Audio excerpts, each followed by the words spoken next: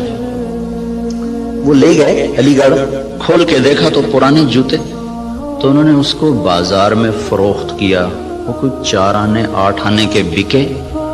وہ جمع کر کے رسید کاٹ کر لیٹر میں ڈال کے بھیج دی کہ آپ نے جو ہمیں چندہ دیا تھا وہ ہم نے بازار میں بیچا، اس کے اتنے پیسے ہم نے وصول پائے، اس کی رسید آپ کی خدمت میں پیش کر رہا. جو آدمی ایسے ذلیل ہو کے کسی کنارے پہنچا ہو، وقت کا سر سید پرویز علیہ، میں کہ اس سے بڑی بےزتی آج تک سر سید کی نہیں ہو سکتی. تو خیر یہ ہمارے موضوع کی بات نہیں تھی، لیکن مجھے اپنی جان بھی تو بچانی ہے نا.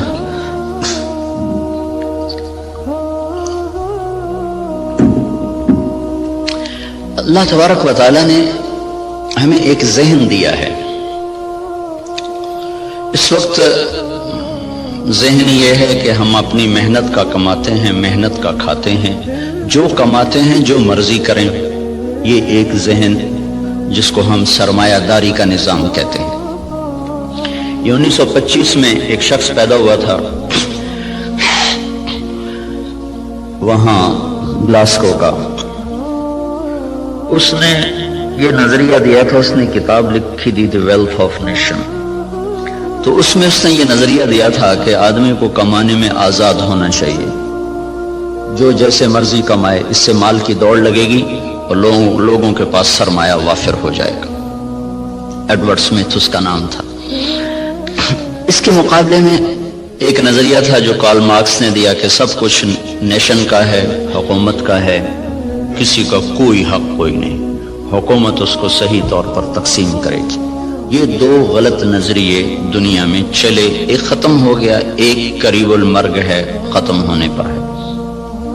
اسلام اس کے بیچ میں لاتا ہے، وَكَانَ بَيْنَ ذَلِكَ قَوَامًا، وہ درمیان میں لاتا ہے. وہ ملکیت اللہ کی ثابت کرتا ہے، نہ میری نہ حکومت کی. الملک للہ. ہمارے نبی جب صبح اٹھتے تھے نا تو آپ ایک دعا مانگا کر، صبح اٹھتے ہی اصبحنا واصبح الملک للہ والکبریاء والعظمۃ للہ والخلق والامر واللیل والنہار وما سکن فیہما للہ وحدہ. اللہم اجعل اول هذا النہار صلاحا واوسطہ فلاحا واخرہ نجاحا. اسألک خیر الدنیا والآخرۃ یا ارحم الراحمین. ہمارے نبی نے جو ہمیں دعائیں سکھائی ہیں وہ بھی معجزات نبوت میں سے ہیں کہ اتنے خوبصورت اسلوب میں اللہ سے بات کرنا اور مختصر کلمات میں سب کچھ مانگ لینا، یہ صرف نبی سکھا سکتا ہے اور کوئی نہیں سکھا سکتا. تو صبح اٹھتے ہی کیا اعتراف عبودیت ہے، عبدیت ہے. اصبحنا واصبح الملک للہ. میرے رب، ساری کائنات جس پر دن چڑھ رہا ہے وہ تیری ہی ہے. ساری عظمتیں، جلال و کبریا وہ تیرے لیے ہے. ساری مخلوق، سارا کچھ وہ تیرا ہی ہے. زمین آسمان جو اس کے درمیان ہے وہ سب کچھ تیرا ہے. جب سب کچھ تیرا ہے میں تیرا محتاج بن کر تجھ سے سوال کرتا ہوں، یا اللہ اس دن کا اول وہ فلاح بنا دے اور اس کے درمیان کو صلاح بنا دے، اس کے آخر کو نجات بنا دے. یہ تصور ہمیں اللہ کی طرف سے ملا ہے کہ جو کچھ میرے پاس ہے وہ بطور استحقاق نہیں، بطور امتحان ہے. یہ 2 لفظوں میں راستے جدا ہو جاتے ہیں. میرے پاس جو کچھ ہے بطور استحقاق نہیں، بطور امتحان ہے. جو کچھ ملا، جس کو ملا، دینے والا کوئی اور ہے اور دیا جا رہا ہے اس کے امتحان کے لیے، اور عنقریب یہ اس سے واپس لے لیا جائے گا اور پھر اس کو ایک بہت بڑی عدالت میں پیش کیا جائے گا، پھر وہاں اس کے اچھے اور برے اعمال کو تولا جائے گا، پھر اس پر یا ہمیشہ کے لیے جنت کا فیصلہ ہوگا یا ہمیشہ کے عذاب اور جہنم کا فیصلہ ہوگا۔ ہمیں یہ بنیاد دی گئی ہے، ہم اس پر اپنی زندگی کی عمارت کو تعمیر کرتے ہیں۔ وہ بادشاہ وقت بھی ہے، تو اگر وہ دین کو سمجھتا ہے تو وہ کبھی یہ دعویٰ نہیں کرے گا کہ ملک میرا ہے۔ یہ دعویٰ فرعونی ذہن کے لوگ کرتے ہیں، الیس لی ملک مصر وہذہ الانہار تجری من تحتی افلا تبصرون، مصر میرا ہے، نہریں میری ہیں، میں جو چاہے مرضی کروں۔ اس کے بدلے میں جس کو اللہ تعالیٰ ایمان کی دولت دیتا ہے وہ کہتا ہے ملک اللہ کا ہے، میں تو امانت دار ہوں، حکومت اللہ کی ہے، میں تو امانت دار ہوں، میں تو اس میں خیانت نہیں کر سکتا۔ عمر بن عبدالعزیز کے بچوں نے ماں سے کہا کپڑے چاہیے، عید آ رہی، انہوں نے خاوند سے کہا، اور عمر بن عبدالعزیز 3 بر اعظم پر حکمران ہیں، میں بیت المال ایسا بھرا کہ نہ بعد میں کبھی بھرا نہ پہلے کبھی بھرا۔ تو انہوں نے بیوی نے عرض کیا کہ بچے کپڑے مانگ رہے ہیں، تو انہوں نے فرمایا میرے پاس تو پیسے کوئی نہیں۔ اس سے پہلے خلفاء نے خزانے کو استعمال کیا جیسے چاہا، انہوں نے اپنا سمجھ لیا تھا، دھوکہ کھا گئے۔ ایک ایمان والا آیا، اللہ سے ڈرنے والا آیا، اس نے کہا الملک للہ، کہا فاطمہ یہ تو دولت میری نہیں ہے، یہ تو امانت ہے، میرے پاس پیسے نہیں، میں کپڑے کہاں سے لے کر دوں؟ بیوی نے کہا اگلے مہینے کی تنخواہ ایڈوانس لو، میں اس سے کپڑے سی لوں گی، روٹی کا خرچہ میں گھر بیٹھے مزدوری کر کے نکال لوں گی۔ چلنے گئے، ہاں یہ میں کر سکتا ہوں۔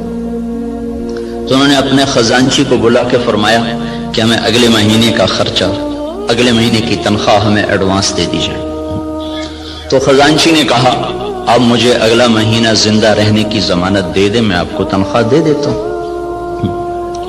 تو وہ چپ کر کے واپس آ گئے اور اپنی بیوی سے کہا فاطمہ، یہ فاطمہ عبد الملک کی بیٹی ہے، یہ عورت دنیاوی نسبت کے لحاظ سے اس جیسی معزز خاتون دنیا میں آج تک نہیں آئی، آئندہ کوئی آئے جائے تو پتہ نہیں، آج تک دنیاوی نسبت کے لحاظ سے اس خاتون جیسی کوئی عورت نہیں پیدا ہوئی۔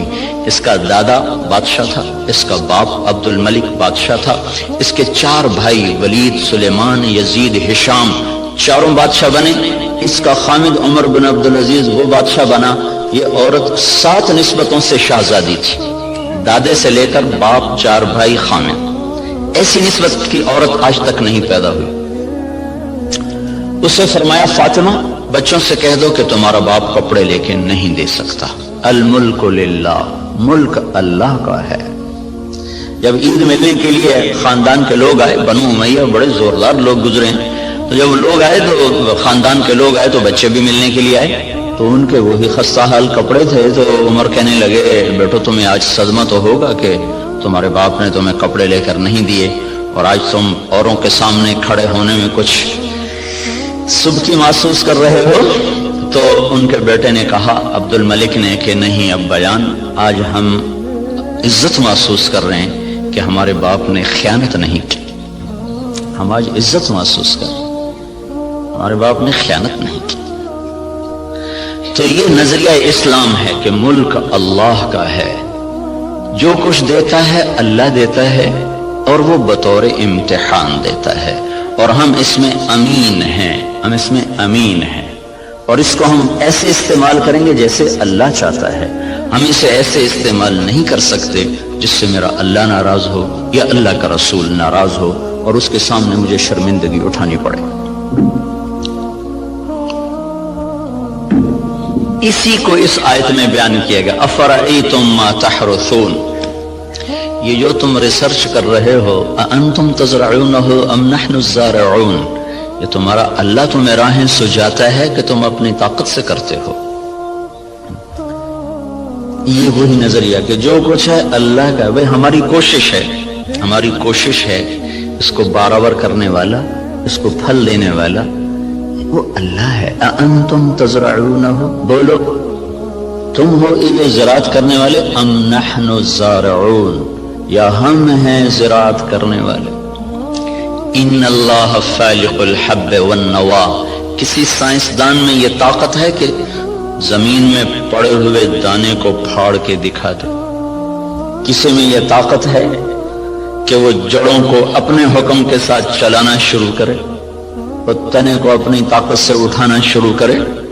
کسی میں یہ طاقت ہے کہ وہ زمین کی رگوں سے غذا کو سمیٹ کر درخت کو پہنچائے اور پھر اس کے اندر رنگ بھرے، اس کے اندر ذائقے بھرے، اس کے اندر مٹھاس بھرے اور اس کے اندر تاثیرات کو بھرے، اس کے اوپر چھلکے کو لائے، کسی کو کاشوں میں بھر دے، کسی کو دانوں میں بھر دے، کسی کو میں گٹھلی بنا دے، کسی کو میں مٹھاس ڈال دے، کسی میں کھٹاس ڈال دے؟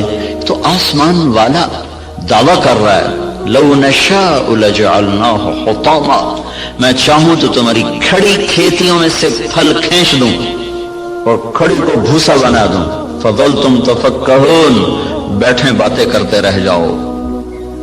انا لمغرمون، ارے قرضے چڑھ گئے بھائی، بل نحن محرومون، بلکہ سب کچھ ہی گیا، مول ہی گیا۔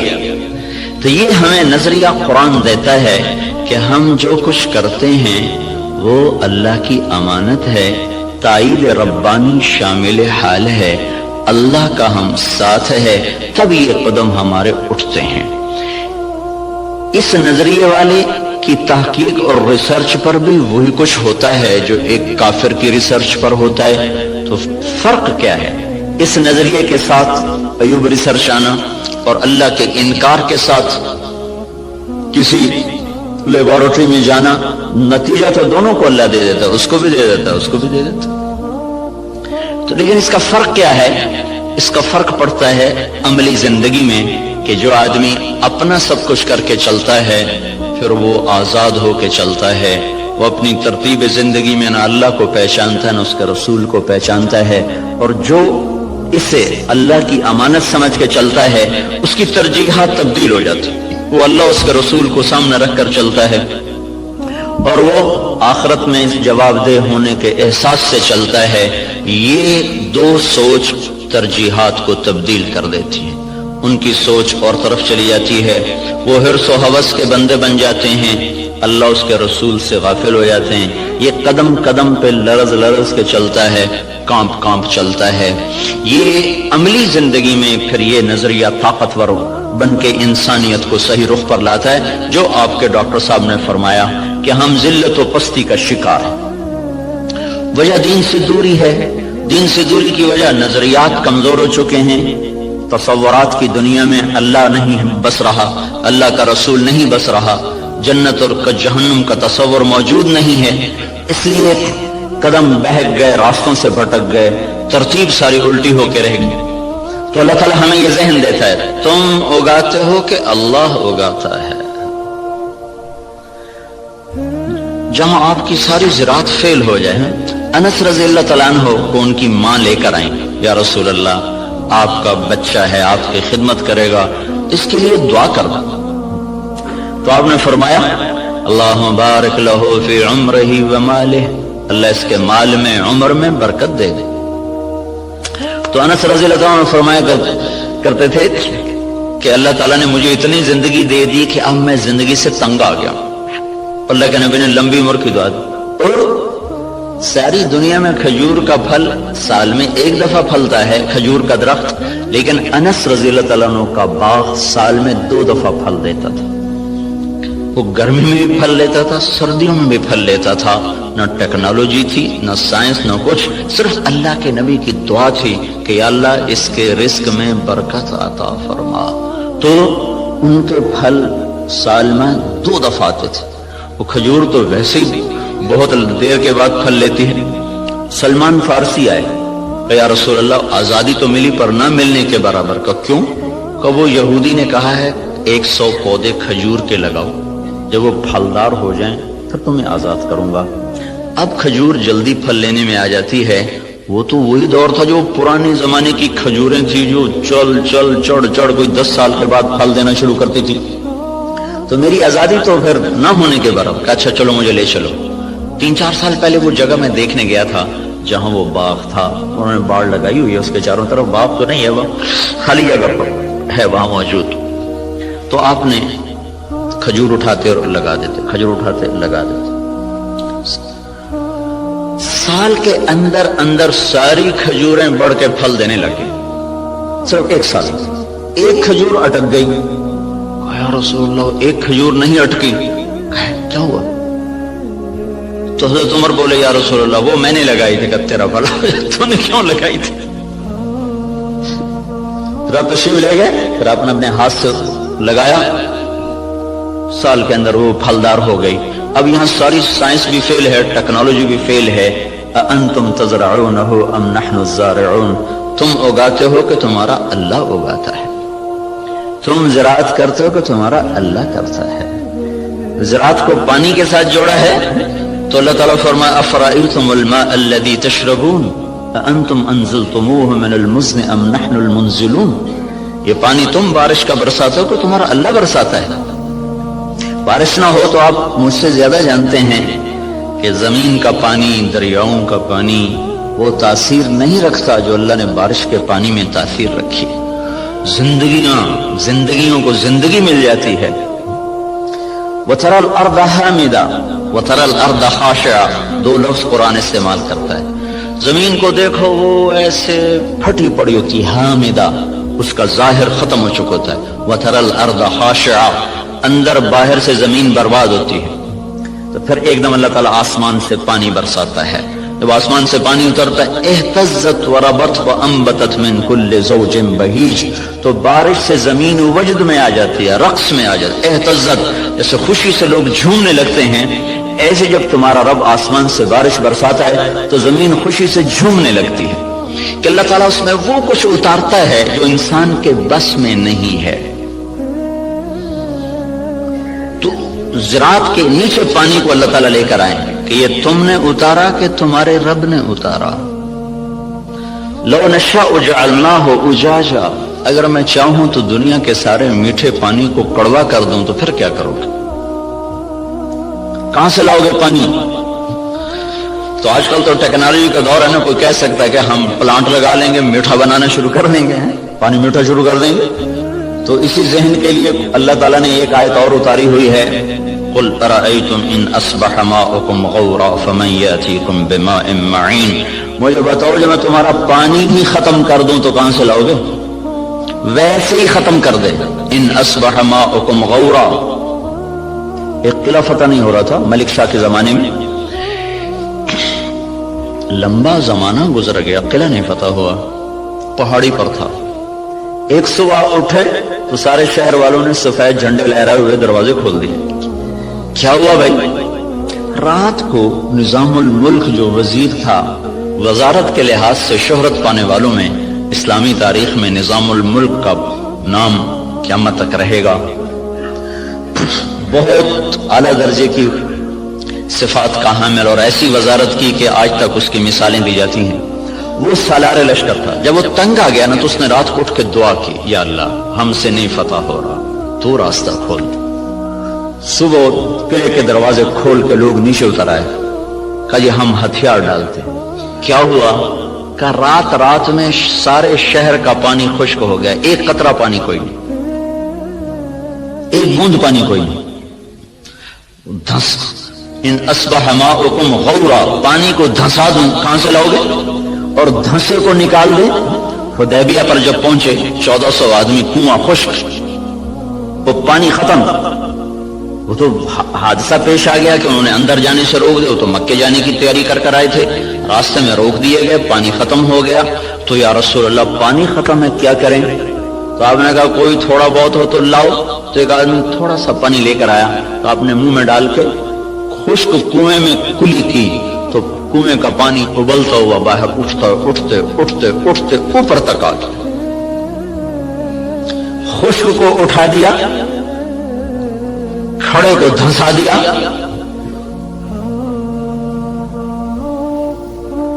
ایک شخص جا رہے ابو الحسن نام مجھے پوری طرح یاد نہیں، راستے میں تھے جنگل میں، پیاس لگی.